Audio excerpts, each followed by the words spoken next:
दोस्तों, देश भर में इस समय राष्ट्रपति और उपराष्ट्रपति के चुनाव की प्रक्रिया चल रही है। राष्ट्रपति और उपराष्ट्रपति के चुनाव की प्रक्रियाओं के बारे में अगर हम बात करें दोस्तों, तो अभी हाल फिलहाल में आपने देखा कि राष्ट्रपति का चुनाव हुआ, जिसमें पक्ष और विपक्ष की तरफ से राष्ट्रपति के जो दावेदार थे, जैसे कि पक्ष की तरफ से द्रौपदी मुर्मू जी थी और विपक्ष की तरफ से यशवंत सिन्हा जी थे। अब इसके बाद जैसे ही राष्ट्रपति का चुनाव जो है वो हुआ, अब अगला जो चुनाव होना है वो है उपराष्ट्रपति का चुनाव।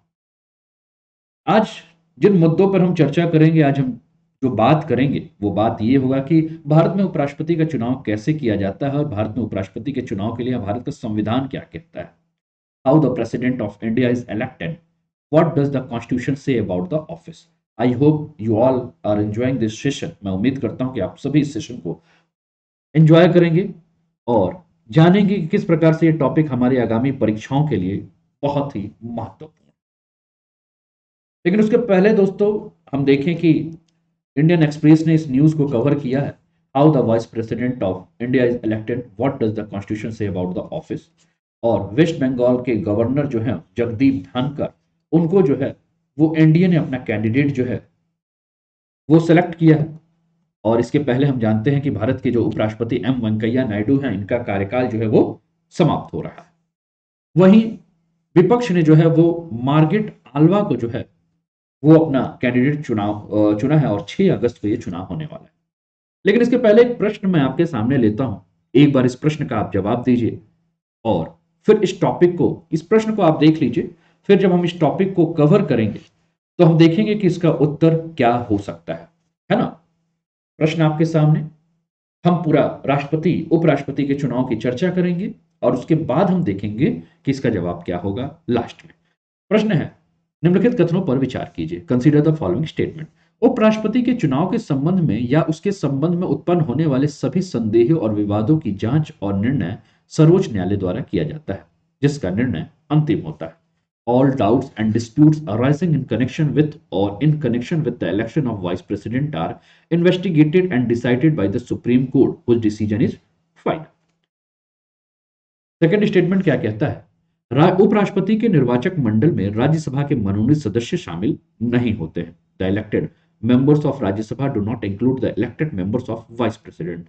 उपरोक्त में से दिए गए कथनों में से कौन सा कथन सही है? Which of the above statement is or not correct. ये क्वेश्चन है, उत्तर क्या होगा? इस टॉपिक को समझने के बाद हम इस पर चर्चा करेंगे। तो दोस्तों, जैसा कि मैंने कहा कि विपक्ष ने रविवार को पूर्व राज्यपाल और पूर्व केंद्रीय मंत्री मार्गेट आल्वा को जो है वो उपराष्ट्रपति के लिए अपना उम्मीदवार बनाया है। The opposition on Sunday named former governor and former union minister Margaret Alva as its candidate for the post of vice president। और वहीं सत्तारूढ़ पार्टी की तरफ से अगर हम देखें तो सत्तारूढ़ पार्टी की तरफ से एनडीए ने जो है वो पश्चिम बंगाल के उपराज्यपाल माफ कीजिएगा राज्यपाल जगदीप धनखड़ को जो है इस पद के लिए जो है वो अपना कैंडिडेट जो है वो नामित किया है। जैसा कि मैंने अभी टॉपिक की जब शुरुआत की थी तो उसी समय हमने बात की थी कि भारत के उपराष्ट्रपति जो श्री एम वेंकैया नायडू जो है, इनका कार्यकाल 10 अगस्त 2022 को जो समाप्त हो जाएगा और उसके पहले ही 6 अगस्त को जो है भारत अपना नया उपराष्ट्रपति जो है वो चुन लेगा। अब ये जो उपराष्ट्रपति का जो चुनाव है या जो चुनाव की प्रक्रिया है, इस पर हम आते हैं और हमारा जो सबसे पहला प्रश्न यही है कि उपराष्ट्रपति का चुनाव कैसे होता है। दोस्तों, भारत के संविधान के अंतर्गत अगर हम बात करें तो according to Indian constitution article 68 जो है, इस आर्टिकल 68 में यानी कि भारतीय संविधान के अनुच्छेद 28 के अनुसार निवर्तमान उपराष्ट्रपति के पद की अवधि की समाप्ति के कारण हुई रिक्ति को भरने के लिए एक चुनाव कार्यकाल की समाप्ति से पहले पूरा किया जाना चाहिए, ऐसा भारत का संविधान का अनुच्छेद 68 कहता है। उपराष्ट्रपति के कार्यालय यानी कि office of the vice president के बारे में अगर हम बात करें तो अनुच्छेद 63 में इसके बारे में यानी कि आर्टिकल 63 में जो है वो चर्चा किसके बारे में की गई है? आर्टिकल 63 में office of the vice president की चर्चा की गई है। Office of the vice president, देखिए ये आपके लिए मेंस के लिए भी इंपॉर्टेंट टॉपिक है और साथ साथ में प्रीलिम्स के लिए भी ये जो फैक्चुअल चीजें हैं वो आपके लिए इंपॉर्टेंट है। इसके अलावा जैसे मान लीजिए कि बहुत सारे आपके ऐसे फ्रेंड जो होंगे जो कि वनडे एग्जाम भी दे रहे होंगे जहां उनको फैक्ट से ही मतलब है, तो वहां उनके लिए भी ये टॉपिक बहुत ही ज्यादा इंपॉर्टेंट है। जैसा कि अगर उनसे प्रश्न पूछ लिया जाता है कि आर्टिकल 68 क्या है, आर्टिकल 63 क्या है ना। तो आर्टिकल 63 के बारे में बात करें दोस्तों, तो आर्टिकल 63 ये कहता है कि there shall be a vice president of India, यानी कि भारत में एक उपराष्ट्रपति जो है वो होगा, ऐसा आर्टिकल 63 के अंतर्गत जो है वो कहा गया है। ठीक है, लेकिन इसके बाद अगर हम बात करें दोस्तों, तो आर्टिकल 64 की अगर हम बात करें, तो आर्टिकल 64 यानी कि अनुच्छेद 64 क्या कहता है? तो अनुच्छेद 64 ये कहता है कि उपराष्ट्रपति राज्यों की परिषद का पदेन सभापति होगा। अब राज्यों की परिषद का मतलब क्या है? यानी कि उपराष्ट्रपति जो है वो राज्यसभा का जो है वो क्या होगा? आपका सभापति होगा, ऐसा कहा गया है आर्टिकल 64 में। इसी के अलावा एक और आर्टिकल आपको ध्यान रखना है, और वो है आर्टिकल 65 यानी कि अनुच्छेद 65, जिसके अंतर्गत ये कहा गया है कि अगर राष्ट्रपति की मृत्यु हो जाती है, या वो इस्तीफा दे देता है, या उसको उसके पद से हटा दिया जाता है, या किसी कारण से राष्ट्रपति का कार्यालय खाली हो जाता है, तो उस तारीख से, जिस तारीख से राष्ट्रपति का कार्यालय खाली है, उस तारीख से उपराष्ट्रपति जो है वो राष्ट्रपति के रूप में कार्य करेगा, जब तक नया राष्ट्रपति का कार्यालय जो है वो आवंटित ना हो जाए। ठीक है ना? उपराष्ट्रपति तब भी राष्ट्रपति के कार्यों का निर्वहन करेगा जब राष्ट्रपति अनुपस्थित हो, बीमारी में हो, या किसी कारण से ऐसा करने में असमर्थ हो।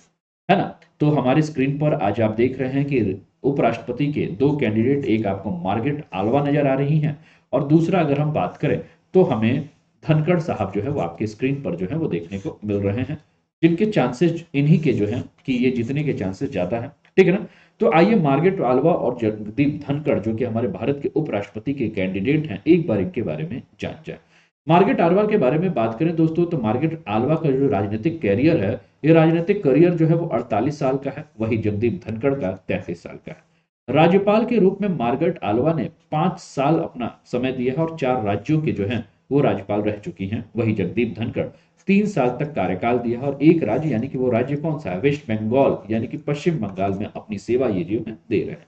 केंद्रीय मंत्री के रूप में अगर हम बात करें, तो मार्गरेट आल्वा 9 साल तक जो है वो केंद्रीय मंत्री के रूप में जो है वो भारत में अपनी सेवा प्रदान कर चुकी हैं। वही केंद्रीय मंत्री के रूप में अगर जगदीप धनखड़ को हम देखें, तो 2 साल इन्होंने अपना कार्यकाल प्रदान किया है। भारत के आने वाले उपराष्ट्रपति के बारे में, जो कि एक नॉर्मली एक प्रक्रिया हो रही है, लेकिन आपको भी पता है कि भारत के नए उपराष्ट्रपति कौन होने वाले हैं। तो भारत के उपराष्ट्रपति जो होने वाले हैं, यानी कि जगदीप धनखड़ के बारे में अगर हम जानकारी ले लें, तो दोस्तों जगदीप धनखड़ अभी तो भाजपा में थे, लेकिन उसके पहले अगर हम बात करें, तो जगदीप धनखड़ राज्यपाल बनने से पहले और भाजपा का दामन थामने से पहले अगर हम बात करें, तो ये कांग्रेस के टिकट पर इन्होंने चुनाव लड़ा था।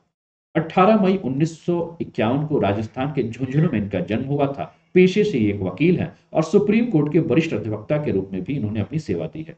Rajasthan high court bar association के ये प्रेसिडेंट भी रह चुके हैं। जगदीप धनखड़ की राजस्थान में जाटों को आरक्षण दिलाने में बहुत ही महत्वपूर्ण भूमिका रही है। 30 जुलाई 2019 से वो पश्चिम बंगाल के जो है वो राज्यपाल के रूप में अपनी कार्य भूमिका या कार्य जो है वो अपना जो भी इनको दायित्व दिया है उसका ये निर्वहन कर रहे हैं। वह कानून, सियासत, सियासी दांवपेच और हर पार्टी के अंदर अपने संबंधों की महारत के लिए काफी जाने जाते हैं। धनखड़ 1989 से लेकर 1991 तक जनता दल से सांसद रहे, और बाद में उन्होंने कांग्रेस का जो है वो दामन थाम लिया था। अजमेर से कांग्रेस के टिकट पर वे लोकसभा का चुनाव जब हार गए थे, तो 2003 में बीजेपी में शामिल हो गए, और अजमेर के किशनगढ़ से उन्होंने विधायक के लिए अपना चुनाव जीता था। तो ये आपके जो भविष्य के उपराष्ट्रपति हैं उनके बारे में एक जानकारी जो था वो मैं आपको दे दिया। अब उपराष्ट्रपति के कार्यालय के बारे में बात करें, तो अभी हम लोगों ने चर्चा भी किया था कि आर्टिकल 63 जो है वो भारत का एक उपराष्ट्रपति होगा, ऐसा कहता है। There shall be a vice president of India, ऐसा कहाँ उल्लेख है? ऐसा कहाँ दिया हुआ? आर्टिकल 63 में दिया हुआ है। आर्टिकल 64 कहता है कि राज्यों की परिषद का पदेन सभापति जो है वो उपराष्ट्रपति होगा, यानी कि राज्यों के परिषद का पदेन सभापति यानी किसे कहा जाता है? राज्यसभा, यानी कि अपर हाउस को जो है कहा जाता है। The vice president shall be the ex officio chairman of the council of the state.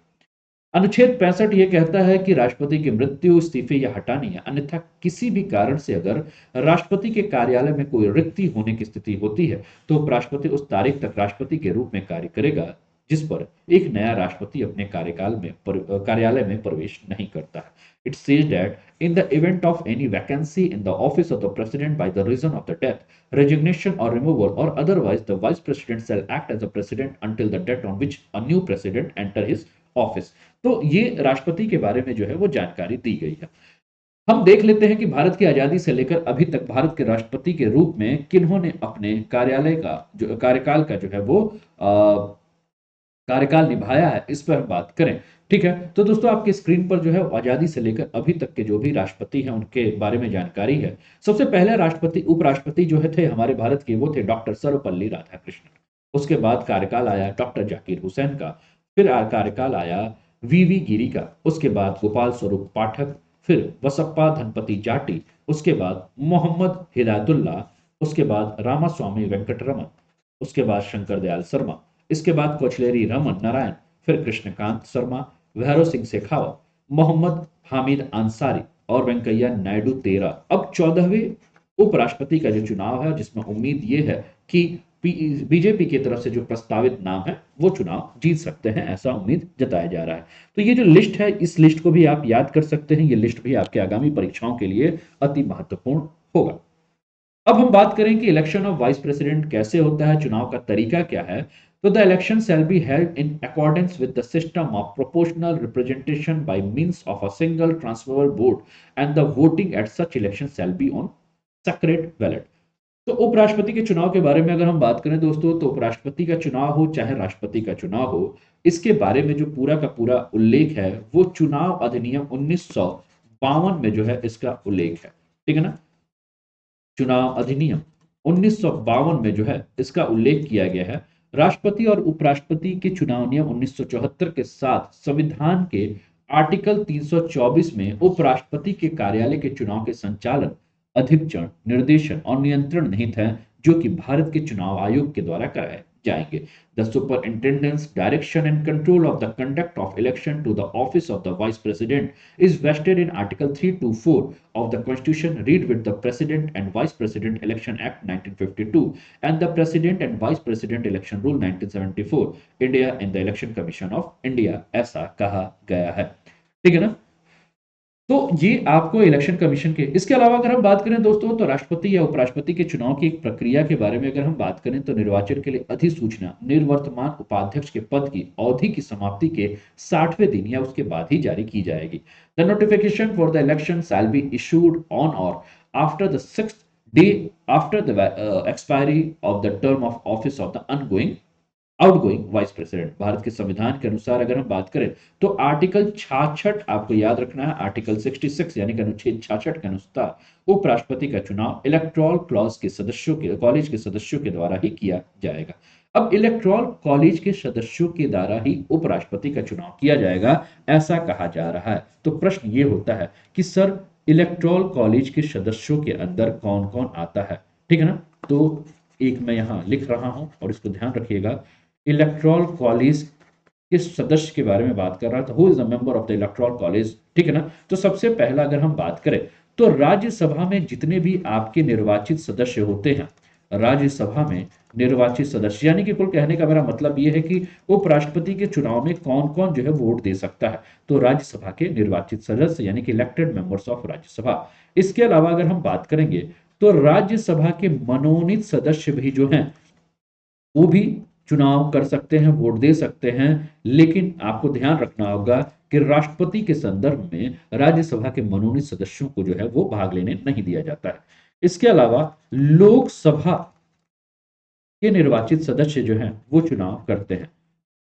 अब ये राष्ट्रपति के चुनाव से किस प्रकार से अलग है, तो सबसे पहले हमने क्या देखा कि राज्यसभा के मनोनीत सदस्य जो हैं वो चुनाव नहीं करते हैं, किसमें, राष्ट्रपति के चुनाव में, लेकिन उपराष्ट्रपति के चुनाव में कर रहे हैं। लोकसभा के निर्वाचित सदस्य यहाँ चुनाव कर रहे हैं, लेकिन आप राष्ट्रपति के चुनाव में आप देखोगे तो राज्यसभा के जो भी माफ कीजिएगा, राज्य विधानसभा या विधान परिषद के जो भी सदस्य होते हैं वो भी चुनाव करते हैं, किसमें, राष्ट्रपति के चुनाव में, लेकिन उपराष्ट्रपति के चुनाव में उन्हें चुनाव करने का, उन्हें वोट देने का अधिकार नहीं है। ये बात आप ध्यान रखिएगा, बहुत ही माइन्यूट सी चीज है जो कि कई बार आपसे एग्जाम में पूछ लिया जाता है। ठीक है ना, इसके अलावा अगर हम बात करें दोस्तों, तो सभी निर्वाचक संसद के दोनों सदनों के सदस्य होना चाहिए। और संसद के सदस्य यानी कि अगर हम बात करें यहां जिसके भी बारे में हमने बात किया, आपने देखा कि ये सभी के सभी जो हैं वो क्या हैं, आपके संसद के सदस्य हैं। संसद के सदस्य यानी कि या तो ये राष्ट्र लोकसभा के सदस्य हैं या आपके राज्यसभा के सदस्य हैं। इसलिए जो इनके वोट का जो वैल्यू है, यानी कि वोट वैल्यू जो की अगर हम बात करें, तो राज्यसभा के सदस्य हों या लोकसभा के सदस्य हों, इन दोनों की वोट वैल्यू जो है वो समान होती है, मात्र एक होती है, एक ही मानी जाती है इनकी वोट वैल्यू। ठीक है, चुनाव आयोग केंद्र सरकार से जब परामर्श लेता है और लोकसभा और राज्यसभा के महासचिव को जो है वो आरओ के रूप में जो है वो रोटेशन के रूप द्वारा जो है वो नियुक्त करता है। तो कुल मिलाकर एक प्रश्न और भी आपके सामने बन सकता है कि उपराष्ट्रपति और राष्ट्रपति के चुनाव में आरओ का जो पद होता है यानी कि रिटर्निंग ऑफिसर, जैसे कि आप अपने यहाँ चुनाव होता है तो देखते हैं ना कि रिटर्निंग ऑफिसर होता है जिसके ऊपर जिम्मेदारी होती है कि उस क्षेत्र में चुनाव कैसे हो रहा है, उसी की देखरेख या निरीक्षण में होता है। सेम अगर राष्ट्रपति और उपराष्ट्रपति के चुनाव की प्रक्रिया के बारे में बात करें तो रिटर्निंग ऑफिसर जो होता है वो लोकसभा और राज्यसभा का जो महासचिव होता है यानी कि secretary general of Lok Sabha and the Rajya Sabha is the returning officer on the basis of rotation is appoint as the मतलब उन्हें क्या किया जाता है, उन्हें अपॉइंट किया जाता है।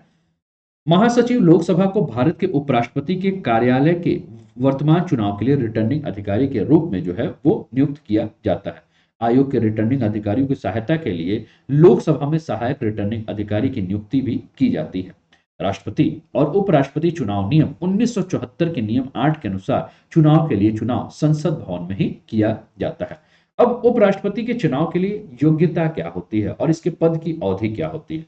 तो दोस्तों उपराष्ट्रपति के चुनाव के लिए अगर हम बात करें तो अनुच्छेद 66 के 3 में जो है चर्चा की गई है और कहा गया है कि कोई भी व्यक्ति उपराष्ट्रपति के रूप में चुनाव के लिए तब तक पात्र नहीं होगा जब तक कि वह भारत का नागरिक ना हो, यानी कि सबसे पहले क्या है सिटीजन ऑफ इंडिया होना चाहिए, 35 वर्ष की आयु पूरी कर ली हो यानी कि 35 ईयर से ऊपर होना चाहिए, राज्यों की परिषद के सदस्य के रूप में चुनाव के लिए योग्य है, is eligible for election as a member of the council of state. इसके अलावा बात करें तो अनुच्छेद 66 4 में जो है वो कोई व्यक्ति उपराष्ट्रपति के रूप में चुनाव के लिए पात्र नहीं होगा यदि भारत सरकार या किसी राज्य की सरकार के अधीन या किसी स्थानीय या अन्य प्राधिकरण के अधीन लाभ का कोई पद धारण करता है जो किसी के नियंत्रण के अधीन है। ठीक है ना?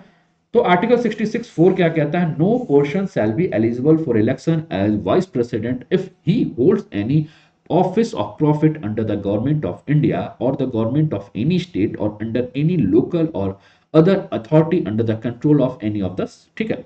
इसके अलावा आर्टिकल 66(7) क्या कहता है? आर्टिकल 67 कहता है कि उपराष्ट्रपति उस तारीख से 5 साल की अवधि के लिए पद धारण करेगा जिस दिन वो अपना पद ग्रहण करता है। It said that, according to Article 67, the Vice President shall hold office for a term of 5 years from the date on which the enters upon his office.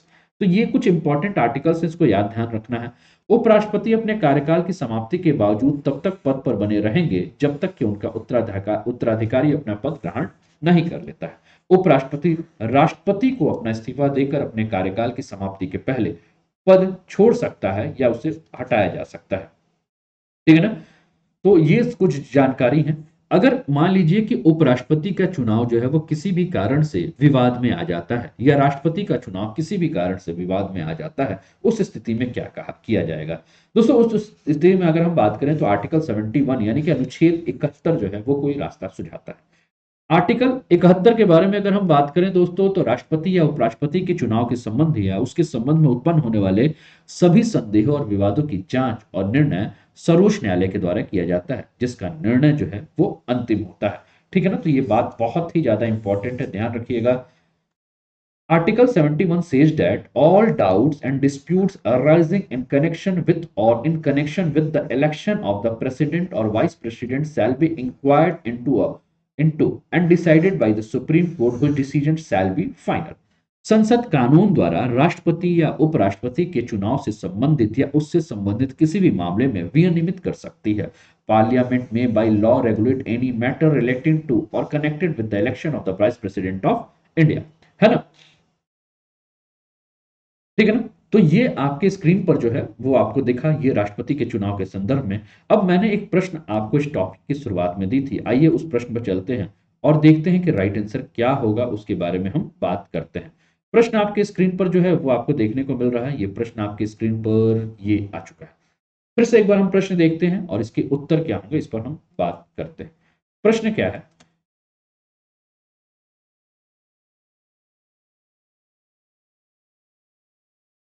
तो प्रश्न आपके स्क्रीन पर आपको देखने को मिल रहा है। उपराष्ट्रपति के चुनाव के संबंध में या उसके संबंध में उत्पन्न होने वाले सभी संदेहों और विवादों की जांच और निर्णय सर्वोच्च न्यायालय द्वारा किया जाता है जिसका निर्णय अंतिम होता है। ये पहला स्टेटमेंट है। दूसरा, उपराष्ट्रपति के निर्वाचक मंडल में राज्यसभा के मनोनीत सदस्य शामिल नहीं होते हैं। अब आपको बताना है कि राइट आंसर क्या है। और मुझे लगता है कि अब टॉपिक को समझने के बाद आप समझ गए होंगे। दोस्तों, दूसरा स्टेटमेंट जो है वो आपका क्या है, गलत है। क्यों? क्योंकि मैंने अभी आपसे क्या बात किया कि राष्ट्रपति के चुनाव में जो है वो राज्यसभा के मनोनीत सदस्य शामिल नहीं होंगे, लेकिन उपराष्ट्रपति के चुनाव में शामिल होंगे। यानी कि ये स्टेटमेंट आपका क्या हो गया, गलत हो गया। The elected members of Rajya Sabha do not include the elected member of vice president. यानी कि सेकंड स्टेटमेंट जहां जहां टू है वो सभी का उत्तर जो है वो गलत हो गया। ए जो है वो आपका राइट है। अब ए के बारे में अगर हम बात करें तो अभी थोड़ी देर पहले हमने जो बात की थी कि उपराष्ट्रपति के चुनाव में अगर किसी भी प्रकार का संदेह हो तो मैंने एक बात क्या कहा था, मैंने आर्टिकल 71 के बारे में आपके साथ उल्लेख किया था कि आर्टिकल 71 है क्या।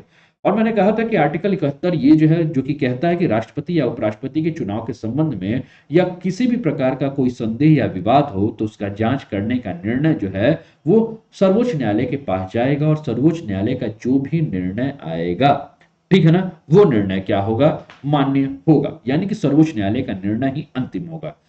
और उपराष्ट्रपति के चुनाव में कौन कौन शामिल होता है एक बार फिर से मैं दोहरा देता हूं, तो राज्यसभा के निर्वाचित सदस्य, राज्यसभा के मनोनीत सदस्य और लोकसभा के निर्वाचित सदस्य जो हैं। आनंद का प्रश्न है कि सर डिस्ट्रिक्ट जज की सैलरी पर मंथ कितनी होती है। आनंद, डिस्ट्रिक्ट जज को पता चल जाएगा तो गुस्सा आ जाएंगे। ठीक है, जहां हो अभी उसके बारे में खोजबीन मत करो। ठीक है, चलिए, तो ये पहला प्रश्न टॉपिक था आपके लिए। उम्मीद करता हूं कि आपको पसंद आया